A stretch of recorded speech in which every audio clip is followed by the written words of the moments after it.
Imagine for a second that you have a student in your class who gets, perfect grades. They captain every sports team. They volunteer on weekends. Just the absolute ceiling of success. Right, the person everyone else is constantly compared to. Exactly.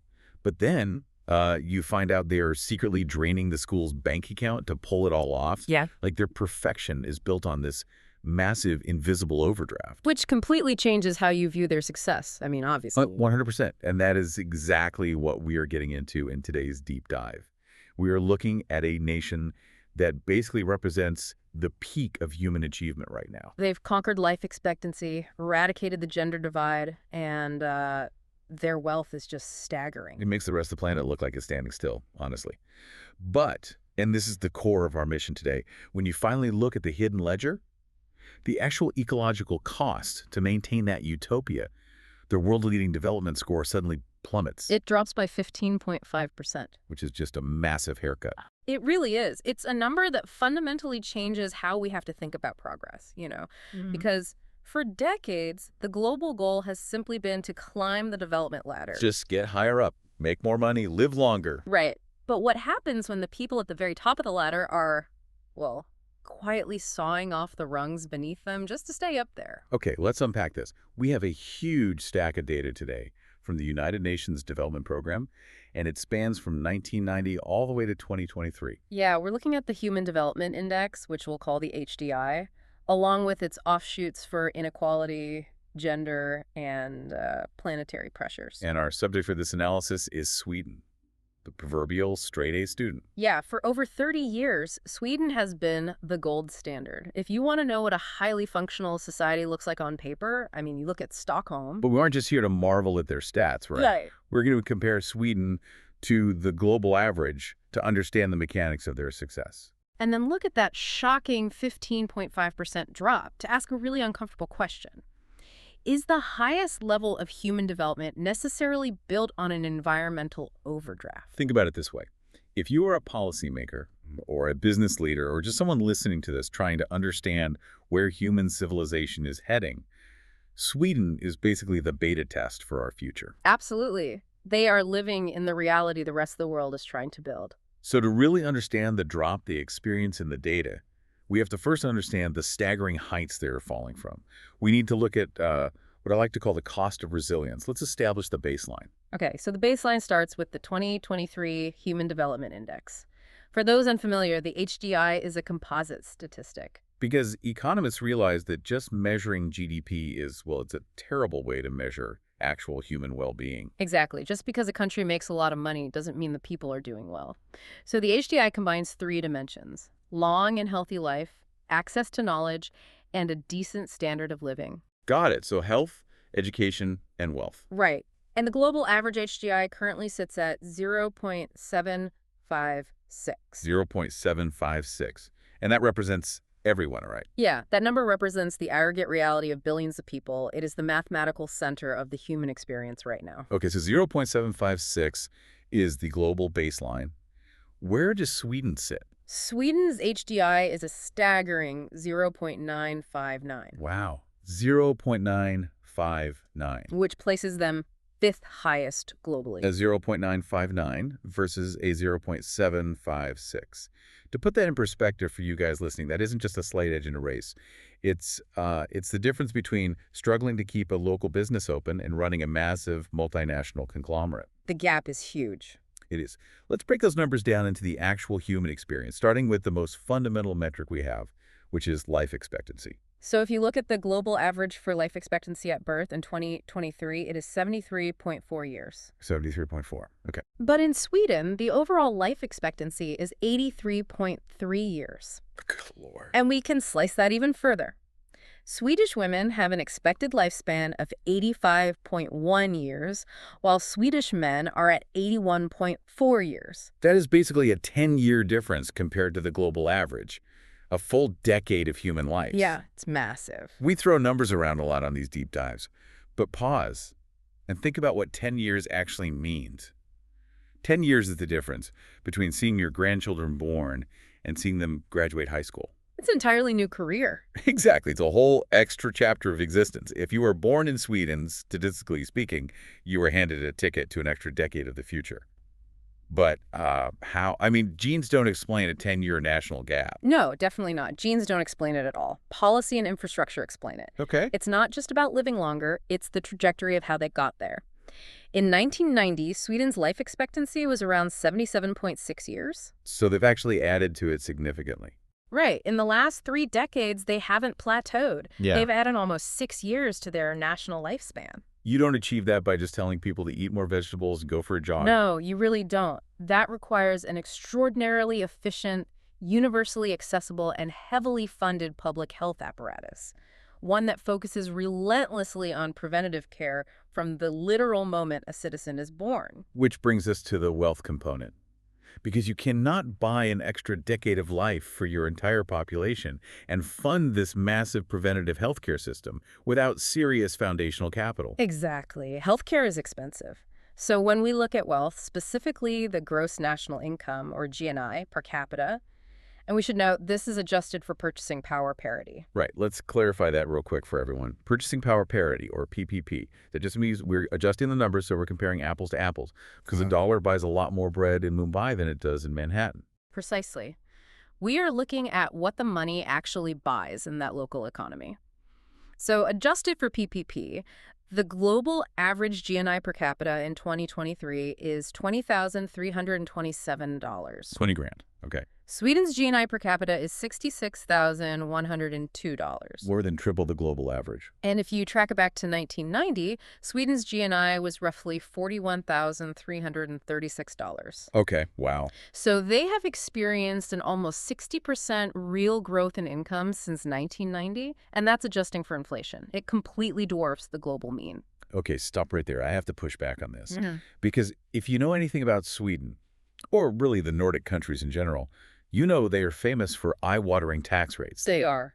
So if I'm a listener sitting in the US or the UK, I'm thinking, sure, a GNI of $66,000 sounds amazing on paper, but what good is that if the government is taking half of it? Right, the classic critique. Does the average Swedish citizen actually feel that wealth? Or is this just an accounting trick where the money exists, but no one gets to actually spend it on themselves? It's a very common and honestly very valid critique of the Nordic model. The tax burden is indeed high. But economists look at something called the social wage. The social weight. Yeah. Yes, a Swedish citizen pays a significantly higher percentage of their income in taxes than an American. However, that tax money essentially prepays for their largest life expenses.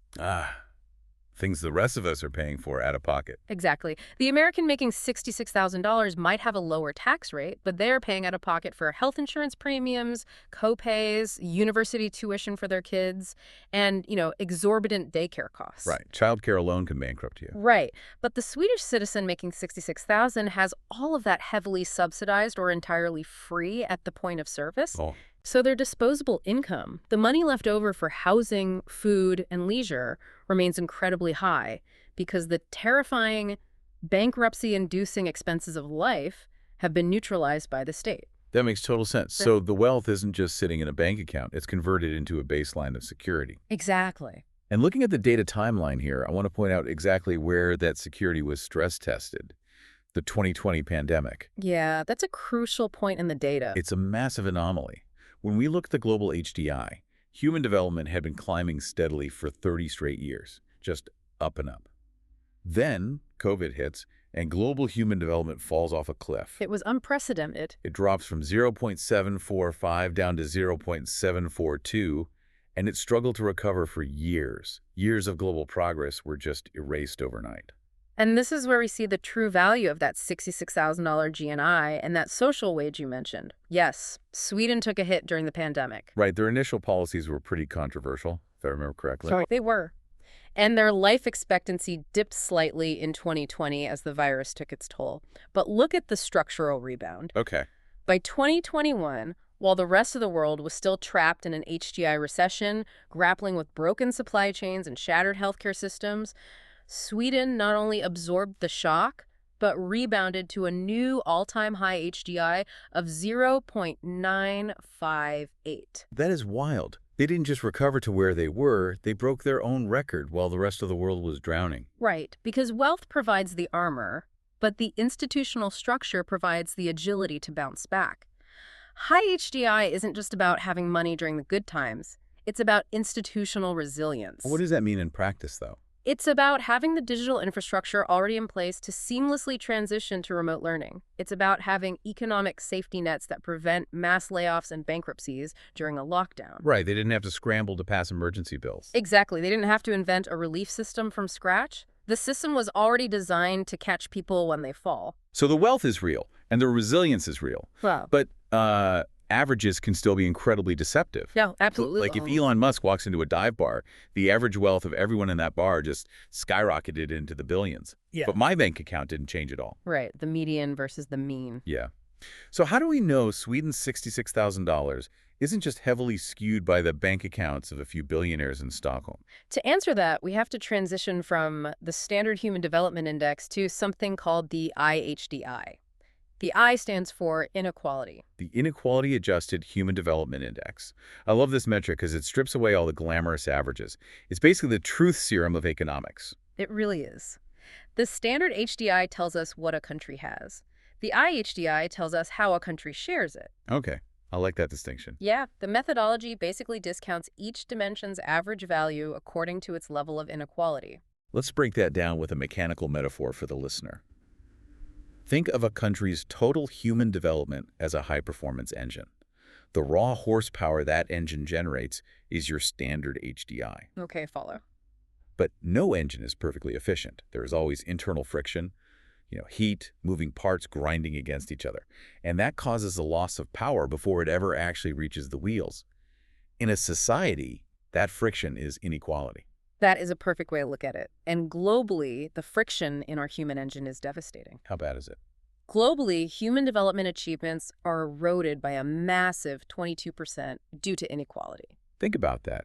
Nearly a quarter of all global human potential, years of life, years of education, billions of dollars of wealth is just burned up as friction because of unequal distribution. It's wiped off the board.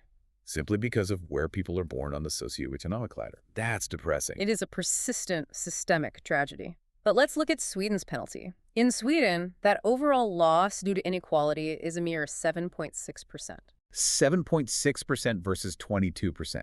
That is an entirely different class of engineering. It proves that Sweden's high HDI isn't a mirage created by top-heavy wealth. They haven't just generated horsepower, they have meticulously lubricated the engine to eliminate the friction. And to understand how they do this, we really need to look at where this egalitarian engine shows its true power, which is education. Yes, the knowledge dimension. We have two key metrics here from the data. Expected years of schooling, which is essentially what a child entering the school system today can expect to receive, Okay. and mean years of schooling, which is what the current adult population actually received. Right, so looking forward versus looking at what's already happened. Exactly. Globally, the expected years of schooling is roughly 13 years. That essentially gets a child through primary and secondary education. Using high school level. Right. But in Sweden, the expected years of schooling is roughly 19 years. 19. And if you look closely at the recent data, Swedish females have actually surpassed an incredible 20 years of expected education. Wait, really? Yeah. We are talking about 20.7 years of expected schooling for young women. 20.7 years. That means the baseline cultural expectation isn't just finishing high school. It's assuming practically everyone is going through university, and a massive chunk of the population is going into postgraduate, master's, or specialized vocational programs. Exactly. It's built into the cultural timeline. And the mean years of schooling for Swedish adults is already at 12.7 years, compared to a global average of about 8.7. Wow. But here is the most critical data point when we tie this back to the friction of inequality. The inequality loss specifically in Sweden's education dimension is a minuscule 2.6%. 2.6%. That means whether you are born to a wealthy tech CEO in Stockholm or, like, a rural worker in the frozen north of Sweden, your access to those 19 years of premium education is practically identical. The friction is almost entirely gone. But how? How do you practically erase the educational wealth gap? Because in the US or the UK, where you live completely dictates the quality of your public school, let alone your ability to afford a university degree. You do it through a very specific negotiated social contract known as the Nordic model. Okay, the famous Nordic model. Right. It isn't magic, and it isn't just because Swedes are, naturally generous people. It's a structural policy choice. In Sweden, higher education isn't just tuition free. The government actually pays students a stipend known as the CSN to help cover their living expenses while they study. Wait. They pay you to go to college. Yes. The philosophy is that a student's job is to study. That's incredible. If you force students to take on massive debt or work full-time jobs while studying, you introduce friction, you lose talent. And a country with a small population like Sweden, they only have around 10 million people. They cannot afford to leave any talent behind. So it's an economic imperative for them. Exactly. A highly educated populace with incredibly low inequality creates a uniquely stable workforce. It drives innovation from all sectors of society, not just the wealthy elite who can afford tuition. It fundamentally changes the risk calculus for a young person. If I don't have to worry about $100,000 in student loan debt, I might actually take the risk of starting a new software company or spending a decade researching a medical breakthrough. Absolutely. The safety net encourages risk-taking. And the Nordic model backs this up with comprehensive collective bargaining. You have a very high union density, which leads to a compressed wage structure. Compressed wage structure, meaning the gap between the lowest paid worker and the highest paid CEO is much narrower than in countries like the US. Correct. The floor is raised and the ceiling is slightly lowered. It's the ultimate counter-argument to the idea that massive inequality is just a natural, unavoidable byproduct of a highly developed capitalist economy. Because they are highly capitalist. Very much so. Sweden operates a highly competitive, globalized, free market economy. I mean, they are home to massive corporations like Spotify, IKEA, Ericsson. Right. But they are saying you can have the free market, you can have the $66,000 per capita income, and you can simultaneously ensure that the gap between the rich and the poor regarding basic human rights is almost entirely erased. Okay, so they have conquered the class divide. They have minimized the friction between the rich and the poor. But erasing the wealth gap is really only one part of the puzzle. There is another divide, perhaps the oldest and most stubborn divide in human history, that cuts across all tax brackets. The gender divide. Exactly. If Sweden has figured out how to distribute wealth and education across class lines, how do they fare when we split the population strictly by gender? That brings us to our third major metric, which is the Gender Inequality Index, or the GII. And this is where the numbers go from just impressive to almost science fiction levels of societal engineering. Yeah, the GII measures gender inequalities in three critical aspects of human development: reproductive health, empowerment, and the labor market. Okay. Now, it's important to note that with this specific index, the lower the number, the better. A score of 0 means absolute equality between men and women. Got it. So 0 is perfect. Right. And the global average for the Gender Inequality Index in 2023 is 0.455. 0.455. So massive systemic inequality is still the global norm. Yes. Sadly, yes. Now, look at Sweden's 2023 score. It is a microscopic 0.007. 0.007. They are ranked third globally. For all practical statistical purposes, they are approaching zero inequality. The friction is completely gone. And what's crucial is looking at the historical data to understand the mechanism behind this. This did not happen by accident. Right, it never does. In 1990, Sweden's GII was 0.09. That was already great by global standards. But over the last 30 years, they have engaged in a deliberate institutional effort to push that number down to 0. How do you deliberately engineer a society to wipe out millennia of gender bias? It can't just be public awareness campaigns and posters. It's not. It's hard, structural policy that shifts economic incentives. The foundation was actually laid back in the 1970s when Sweden moved from joint taxation of married couples to individual taxation. Meaning a husband and wife are taxed completely separately on their own incomes. Exactly. Under joint taxation, if one spouse, usually the husband, made a high salary, any secondary income brought in by the wife was heavily taxed. It discouraged women from entering the workforce. Oh, that makes total sense. It wasn't worth it financially. Right. Individual taxation eliminated that penalty. Suddenly, the dual-earner family model became the economic standard. But to make that work, you need infrastructure. You can't have both parents working full-time if there is nowhere for the children to go. So this is where universal childcare comes in, Yes. Highly subsidized, universally accessible childcare guarantees that women aren't forced to choose between having a family and maintaining a career. which is still a huge issue in so many countries. But perhaps the most aggressive policy is their parental leave system. Sweden offers 480 days of paid parental leave. 480 days. But the genius of it is the use it or lose it quota for fathers, known in Sweden as pappaledigt. Use it or lose it. Meaning if the dad doesn't take his designated months off work, the family just loses those paid days entirely. They can't just transfer them all to the mother. Right, and by effectively forcing fathers to take months off to care for infants, it fundamentally changes employer expectations. Wow. If a manager knows that a 30-year-old male employee is just as likely to disappear for 6 months on parental leave as a 30-year-old female employee, the subconscious hiring bias against young women evaporates. That is absolutely brilliant. You aren't just telling companies to be fair, you're changing the underlying economic reality of hiring. Exactly. And we see the results of this empowerment in the data. Let's look at the political arena. Globally, women hold about 26.5% of parliamentary seats. In Sweden, women hold 46.4% of parliamentary seats, It's approaching true parity in the halls of power. almost 50-50. And when women hold half the legislative power, the policies that dictate reproductive health and economic independence change dramatically. Yeah, that follows. Look at the maternal mortality ratio. Globally, roughly 216 women die per 100,000 live births.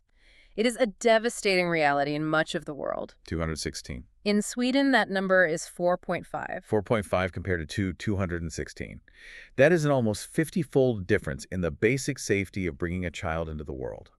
It shows what happens when women's health is prioritized at the absolute highest legislative levels. And that empowerment extends directly into the economy. Globally, female labor force participation is only around 46%, lagging far behind men. In Sweden, the female labor force participation rate is highly equitable at 64.4%. Huge jump. And if we look at secondary education, which is the gateway to high-paying careers, 94.9% of adult Swedish women have at least some secondary education. They actually edge out the men, who sit at 94.1%. I'm going to play the skeptic again here. Yeah. The data paints a picture of absolute utopia, 0.007. But I have a hard time believing any society has completely cracked human nature. Are there any cracks in this gender equality facade? Because it sounds almost too perfect. It's a great question, and yes, there are nuances the top-line GII just doesn't capture. Sweden actually has one of the most highly segregated labor markets in Europe by gender. Right, segregated how? Women heavily dominate the public sector, so Okay. nursing, teaching, municipal administration. Men heavily dominate the private sector, engineering, tech, manufacturing. Because the public sector is generally lower paying than the private sector, a stubborn, albeit much smaller, gender pay gap still persists. Right. Furthermore, while women make up 46% of parliament, if you look at the boards of directors of the largest publicly traded Swedish companies, the glass ceiling is still very real. Men still hold the vast majority of top executive roles. Okay, so they haven't achieved absolute perfection. But relatively speaking, they have essentially paved over the Grand Canyon of global gender inequality. They're as close to the ceiling as humanity has managed to get. Which brings us back to the central mystery of our deep dive today. Yes, we have spent the last half hour establishing the utopia. We know what they achieved, and we know how they achieved it, through the Nordic model, high taxation, and engineered social policy. They've conquered wealth, health, class, and gender. They are the straight-A student. And now we open the hidden ledger. Because energy cannot be created from nothing. Utopias are not free. Maintaining a society where everyone gets 19 years of education, everyone has top-tier health care, and everyone makes roughly $66,000 a year requires an immense, staggering amount of physical resources. Who is paying for this? To answer that, the United Nations Development Program introduced a relatively new revolutionary metric, the Planetary Pressures Adjusted Human Development Index, or the PHDI. The PHDI. This is where the 15.5% drop comes in. Right. Explain the mechanics of this index. How does it adjust the score? So the standard HDI celebrates you for being rich, healthy, and educated. The PHDI comes in and says, that's great, but we are going to deduct points from your final score based on two specific planetary boundaries. Regard. Your carbon emissions per capita and your material footprint per capita. And here's the bombshell. When you adjust for planetary pressures, Sweden's near-perfect HDI of 0.99 shrinks by 15.5%. Minus 15.5%. That is a massive haircut. That takes them from looking like a futuristic utopia back down to looking like a heavily compromised reality. Yeah, it hurts their rankings significantly in absolute terms. It means their development is fundamentally subsidized by ecological damage. Let's break down exactly what is causing that penalty. You mentioned carbon emissions and material footprint. Which one is the culprit? Let's look at carbon first. If we look at the carbon side, we actually find a brilliant success story. This is something economists used to think was impossible. Sweden achieved what is known as decoupling. Decoupling, meaning the historical link between getting richer and burning more fossil fuels has been broken. Their economy went up, but their emissions went down. Precisely. In 1990, Sweden emitted 6.7 tons of CO2 per capita. Over the next 3 decades, as their wealth skyrocketed by 60% and their HDI reached the top 5 in the world, they radically transformed their energy grid. How'd they do that? They introduced a carbon tax all the way back in 1991, one of the first in the world, actually. They invested heavily in nuclear and hydropower and built massive district heating networks that run on biomass and waste rather than individual gas boilers. So they essentially decarbonized the raw generation of their electricity and heat. Yes, and by 2023, their CO2 emissions plummeted to just 3.44 tons per capita. 3.44, so almost half. Yeah, an almost 50% drop in carbon intensity. They proved that a high-welfare industrialized nation does not need to rely on fossil fuels. Okay, so wait. If they cut their carbon emissions in half while getting 60% richer, they basically solve the carbon problem. Why are they losing 15.5% on the planetary pressure index? If carbon isn't the villain, what is? The villain is the second metric, the material footprint. The material footprint. Let's define the mechanics of this for a second. What exactly are we weighing here? Because carbon is invisible gas in the atmosphere, but material footprint sounds very physical. It is entirely physical. The material footprint calculates the total amount of raw materials extracted globally to meet the final consumption demands of a country. So physical stuff. Right. We are talking about biomass, like wood and agricultural crops, fossil fuels, metal ores like iron and copper, and non-metallic minerals like sand and gravel for construction. And crucially, this isn't just what they mine inside the borders of Sweden, right? Exactly. That is the key point. It includes the raw materials embedded in all the goods they import from around the world. So we are talking about the lithium mined in South America for the green batteries in their electric cars. Yep. We're talking about the rare earth metals mined in China for their wind turbines. We're talking about the staggering amount of water and agriculture required to produce the imported out-of-season tropical fruits in Stockholm supermarkets. And the fast fashion. The endless supply of new iPhones. It was all of it. The material footprint tracks the invisible extraction happening across the globe to fuel a local lifestyle. And this is where the Swedish utopia hits a brutal ecological wall, right? It really does. The global average material footprint is 12.7 tons per person per year. 12.7 tons. Okay. Sweden's material footprint is an astonishing 24.0 tons per capita. 24 tons. That is nearly double the global average. Yes. Okay, let me try a metaphor here to make sense of how they succeeded at carbon but failed at materials. Tell me if this tracks. Let's hear it. It's like Sweden went on a highly publicized, incredibly strict diet to lose weight.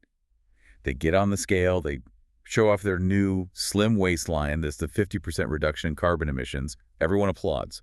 They are the model of health. Okay, yeah. But secretly, behind the scenes, they maxed out 3 different credit cards to buy an entirely new wardrobe of expensive designer clothes to fit their new body. That's the material footprint. They solved the carbon problem, but they did it by consuming a mountainous volume of physical stuff. That analogy is, it's painfully accurate. They fixed the energy grid, but they didn't fix consumption. Right. And this raises one of the most important questions that development economists are grappling with right now. Are highly developed, high-welfare nations truly sustainable? Or are they just outsourcing the ecological damage of their high-end consumption to the developing world? Because maintaining a society where everyone gets 19 years of state-of-the-art education, everyone has access to high-tech hospitals with low maternal mortality, and everyone has $66,000 to spend on international vacations and imported goods. It demands immense physical resources. It You does. cannot build a utopia out of thin air. You really cannot. They're extracting 24 tons of the Earth per citizen every single year to fuel the egalitarian engine. And that is exactly why the PHDI deducts 15.5% from their score. However, Smiling. I know there's a twist coming. there is an ultimate paradox hidden in these rankings that completely flips the script on how we view this 15.5% penalty. Get me. You would logically think that losing 15.5% of your absolute score would send Sweden plummeting down the global leaderboards, right? Right. If my grade drops by 15%, I'm losing my spot at the top of the class.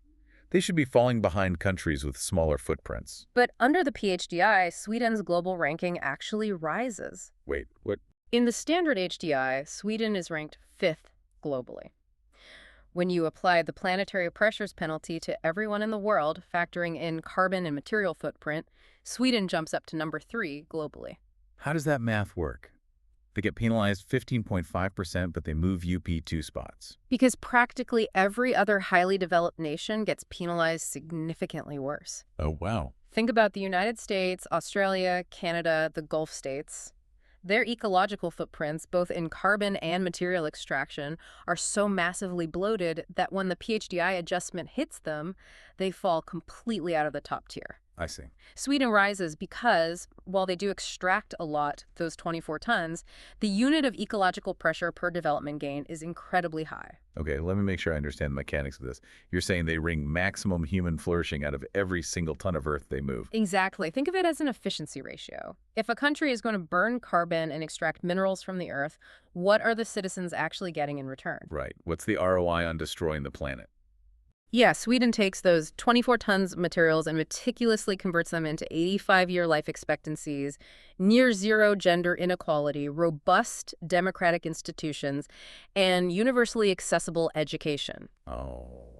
Whereas a country like the United States extracts even more tons per capita but converts it into a lower life expectancy, massive inequality, and a healthcare system that leaves millions behind. Exactly. Or an oil-rich nation extracts massively, but the wealth is hoarded by a tiny fraction of the population while gender inequality remains sky high. Precisely. That is the paradox. Sweden isn't perfect. The 24 tons is a massive, unsustainable planetary overdraft. But their efficiency of converting planetary destruction into genuine distributed human well-being is currently one of the best models we have. That is a profound insight. It frames the entire 21st century challenge perfectly, because the global race is no longer just about raising the standard HDI. We know how to do that now. We have the playbook. Right. If a developing nation wants to know how to get rich, healthy, and educated, the blueprint is there. Sweden wrote it. You implement the Nordic model, you invest in universal childcare, you compress wages, you provide free education. We know how to build a straight-A student. The mechanics of human development are basically solved. But the challenge now, the ultimate boss fight for humanity, is figuring out how to maintain Sweden's level of egalitarian prosperity while slashing that 24-ton material footprint back down to what the Earth can actually sustain. That is the trillion-dollar question.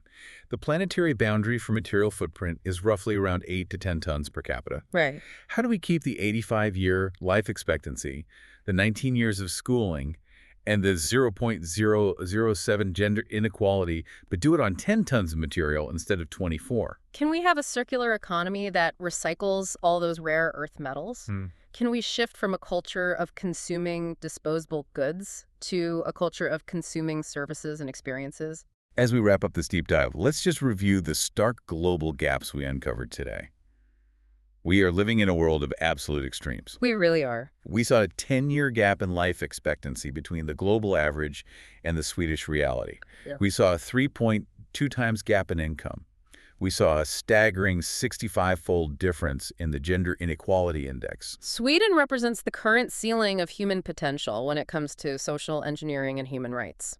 They showcase what is possible when a society decides to aggressively eliminate the friction of inequality. Absolutely. But as the PHDI reveals, that ceiling is currently pressing dangerously hard against the limits of the planet itself. Which leaves us with a final provocative thought for you, the listener. Consider your own life, your own community, or your own business. We spend all our time measuring our standard HDI. We track our absolute success, right? Our grades, our income, our quarterly growth, our promotions. Always looking up. But what if you audited yourself with a personal PhDI? Hmm. If you were graded not just on your absolute success, but on the ecological and personal toll it took to achieve it, what would your adjusted score look like? It's a completely different way to evaluate success. Are you generating maximum flourishing from the resources you consume, or are you just burning through them with high friction? Because if the data tells us anything, it's that true excellence is no longer just about prosperity. It's about our symbiosis with the system around us. Mm. The straight-A student has to figure out how to stop draining the bank account before the school goes completely bankrupt. Keep questioning the statistics, keep looking for the hidden ledger, and we'll catch you next time.